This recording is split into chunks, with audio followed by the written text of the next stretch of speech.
আপনাদের জন্য একটি গুরুত্বপূর্ণ নোটিশ নিয়ে আমি হাজির হলাম। গণপ্রজাতন্ত্রী বাংলাদেশ সরকার খাদ্য অধিদপ্তর সংস্থাপন শাখা একটি সভার নোটিশ প্রকাশিত হয়েছে ৯/২/২০২৫ খ্রিস্টাব্দে।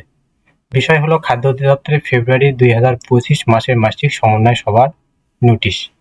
এ নোটিশে বলা হয়েছে খাদ্য অধিদপ্তরের ফেব্রুয়ারি ২০২৫ মাসের মাসিক সমন্বয় সভা আগামী ১৬/২/২০২৫ খ্রিস্টাব্দ তারিখ রবিবার সকাল ১১ ঘটিকায় মহাপরিচালকের মহোদয়ের সভাপতিত্বে অধিদপ্তরের সভাকক্ষে অনুষ্ঠিত হবে। আলোচ্য সূচি অনুযায়ী প্রয়োজনীয় তথ্যাদি সংশ্লিষ্ট সকলকে যথাসময়ে উক্ত সভায় উপস্থিত থাকার জন্য নির্দেশক্রমে অনুরোধ করা হলো। একই সাথে জানুয়ারি ২০২৫ মাসে অনুষ্ঠিত সভার সিদ্ধান্ত মোতাবেক বাস্তবায়ন অগ্রগতি পরিদর্শন প্রতিবেদন প্রযোজ্য ক্ষেত্রে জরুরি ভিত্তিতে প্রেরণের জন্য অনুরোধ করা হলো।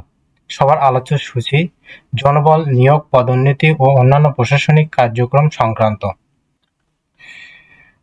গত নিয়োগ বিজ্ঞপ্তি ১৩৭৭ পদের নিয়োগ বিজ্ঞপ্তি নিয়ে ১৬/২/২০২৫ তারিখে আলোচনা হবে। খ হলো পরিদর্শন সংক্রান্ত। আমন সংগ্রহ ২০২৪-২৫ ও বস্তা সরবরাহ সংক্রান্ত আলোচনা।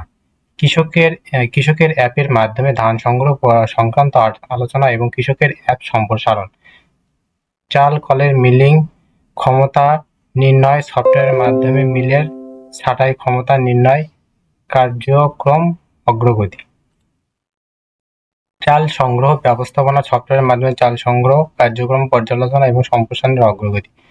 বাজেট বরাদ্দ ও ব্যয় সংক্রান্ত। OMSS সংক্রান্ত খাদ্য বান্ধব কর্মসূচিতে গুণগত মান সম্পন্ন খাদ্যশস্য বিলি বিতরণ, ভোক্তা তালিকা যাচাই ও হালনাগাদকরণ এবং এ সংক্রান্ত অভিযোগ সমূহ তদন্ত ও অন্যান্য। মজুত পরিস্থিতি ও বেসরকারি পর্যায়ে মজুত নিয়মিত বাজার মনিটরিং সংক্রান্ত।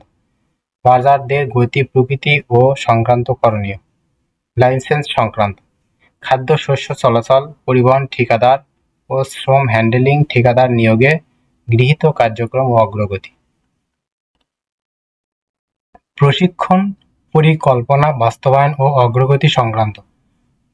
পওকা বিভাগের আওতায় বিভিন্ন কার্যক্রম, বিভিন্ন প্রকার মামলা সংক্রান্ত। অভ্যন্তরীণ নিরীক্ষা আপত্তি ও এ সংক্রান্ত ম্যানেজমেন্ট সফটওয়্যারে আপলোডের অগ্রগতি। বাণিজ্যিক নিরীক্ষা আপত্তি ও এ সংক্রান্ত ম্যানেজমেন্ট সফটওয়্যারের আপলোডের অগ্রগতি দ্বিপক্ষীয় সভার তথ্য। এই নোটিশটি বাংলাদেশের খাদ্য অধিদপ্তরের আওতায় সকল দপ্তরকে জানানোর জন্য বলা হয়েছে। ধন্যবাদ সবাইকে।